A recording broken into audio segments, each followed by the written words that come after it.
Great to be here in Montreal tonight. Great to be here. This past weekend, I had to go to Boston with my girlfriend, stay with her dad. Could not have been more uncomfortable. He wouldn't let us sleep in the same bedroom together, you know? He goes, "Sorry, buddy, I just don't trust you." I said, "Trust me, buddy. I'm fucking your daughter."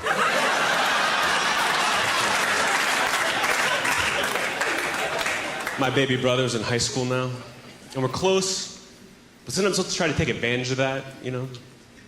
A couple months ago, he calls me up, he goes, "Anthony, I just cut school for no reason, and now I need you to write me a sick note and then forge Dad's signature and make it good." And I did my best, but I'm horrible at stuff like that.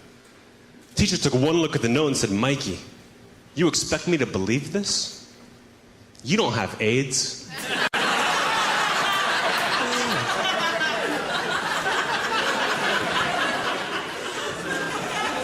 Oh, fantastic. If you guys like that AIDS joke. I've got some great news. You're gonna love this next AIDS joke. I just got an email from an ex-girlfriend of mine telling me that she has AIDS. And I didn't...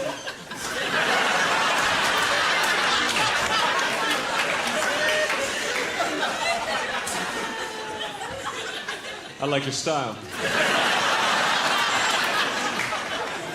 I just got an email from an ex-girlfriend telling me that she has AIDS, and I didn't know how to comfort her. So I just wrote back, "I know."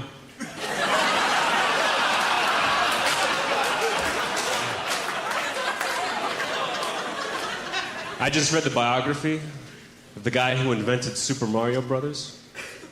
Did you know that when he was a kid, people used to laugh at him when he would kill turtles with a hammer?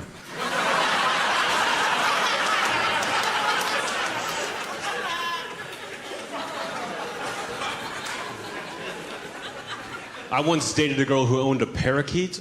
Oh my God. That fucking thing never shut up.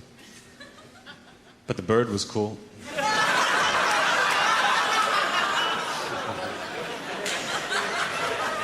Thank you.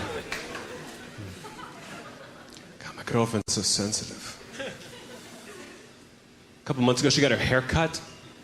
2 inches cut off her hair, came home and cried for 2 hours. Finally went to her and said, "Baby, what are you so upset about? It's just a haircut." I'm the one who's got to find a new girlfriend.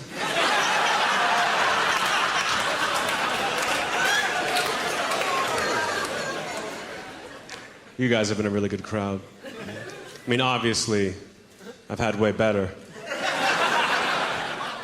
But I also had worse. I think the worst crowd I ever had was in this place called Great Barrington, Massachusetts. Have you guys ever heard of that? It's like a small town, like a couple hours north of New York, in between here and New York. It's like a nice place. They got trees and shit.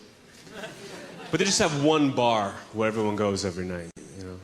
And one night I'm there doing a show, and it's going pretty well, until I tell this joke. I say, guys, favorite writer of all time, favorite author? William Shakespeare. Love Shakespeare. I still read Shakespeare today.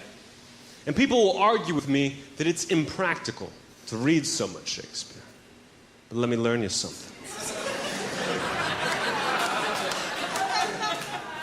If it wasn't for Romeo and Juliet, I would have totally overreacted when my fiancée killed herself. Now, clearly that's not a joke for everybody, right? I mean, pretty much just people who read. But wherever I go, at least one person will laugh really hard at that joke, you know, but not in Great Barrington, Massachusetts. In Great Barrington, Massachusetts, it was like a dead, angry silence until a guy yells out, "Great Barrington, Massachusetts is the suicide capital of the country." And we hate that stuff here. Now, that's a tough situation. Luckily, I'm a professional. I knew I had 3 options to get out of it. Option number 1, apologize to everybody. Say, "You guys, I'm really sorry. I didn't know that about your town. But if I had, I never would have told that joke. Not my style." Option number 2, point out the obvious. You should all move.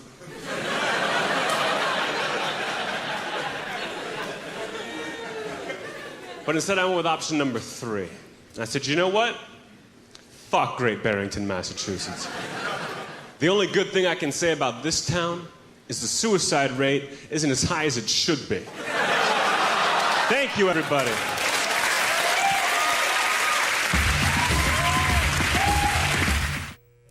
We just found out my little brother has a peanut allergy. A peanut allergy, which is very serious, I know. But still, I feel like my parents are totally overreacting. They caught me eating a tiny little bag of airline peanuts, and they kicked me out of his funeral.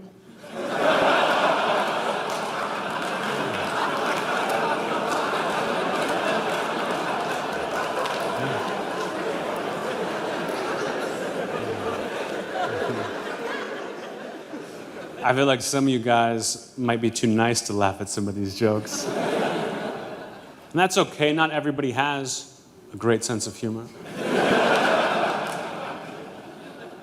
You guys would probably love my little nephew. He's like 6 years old, so cute. I talk to him every day on the phone, and he's unbelievable. He's got like the greatest imagination ever. He's either gonna be an incredible artist someday, or he really did get molested.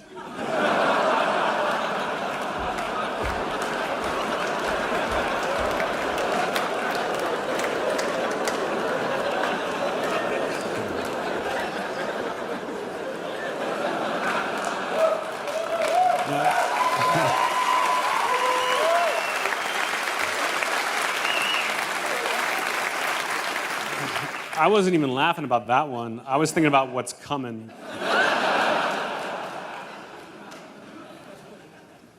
I feel like I need to say, like, I really believe this, that being a mother seems like one of the toughest jobs in the world, right? Like, literally, right below comedian. So to me, if a mother does her best, then in my book, she's a good mom, right? Now, my mom did her very best. Unfortunately, she was also a terrible person. Like my mom, for most of her life, and this is true, my mom, for most of her life, was a Holocaust denier. Right? Does everybody know what that means? I mean, she couldn't believe the Holocaust happened. It's like the worst thing you can be. And it was terrible for the entire family to have to deal with. Until finally, a couple of years ago, we had an intervention. And we had a rabbi come into the home, had him walk her through the history of the Jewish people. And then he made her watch Schindler's List. And after that, my mom did a complete 180. Now, she can't believe it only happened once.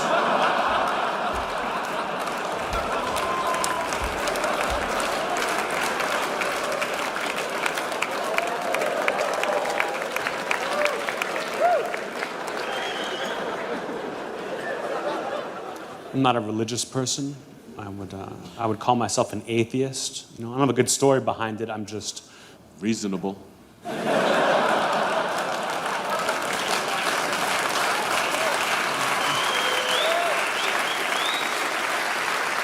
And my girlfriend has got like the greatest story behind why she's not religious anymore.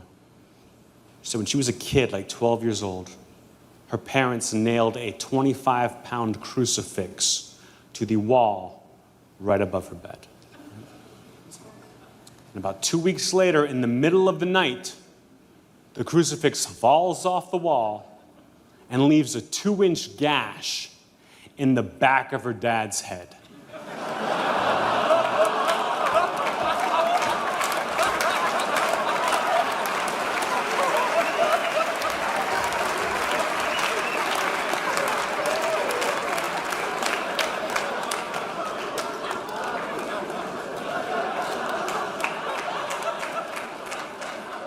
Like, whether you laughed or not, you got to admit, that's a fucking great story.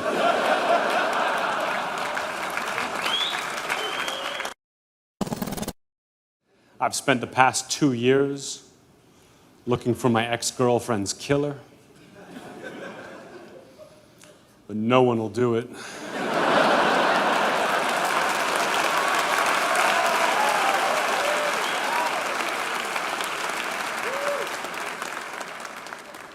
My ex-girlfriend owned a parakeet.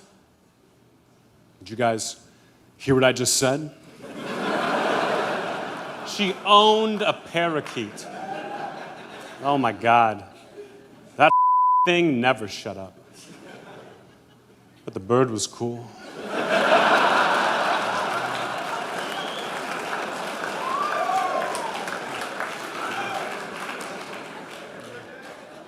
My ex-girlfriend had a lot of really annoying habits. I think the worst was she loved to read women's magazines, like Cosmo, or things like Cosmo. And she would flip straight to the relationship quiz. And not only would she present that to me as if it was like a fun activity for us to do together, even though every question is designed to my entire world up. But even worse is she would get mad at my answers and make me change them so we'd get the best score.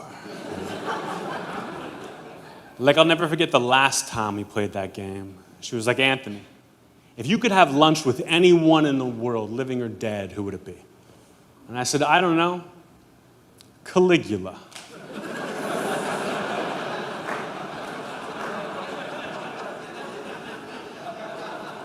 And she goes, really, Caligula? That's your answer? That's what you're going to say to me, your girlfriend? Are you sure? I said, oh, I'm sorry, baby. Let me change that. I'd have lunch with you, and you'd be dead.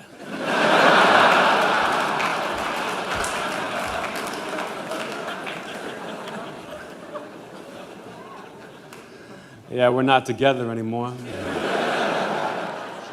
She's got a new boyfriend now. They just moved in together.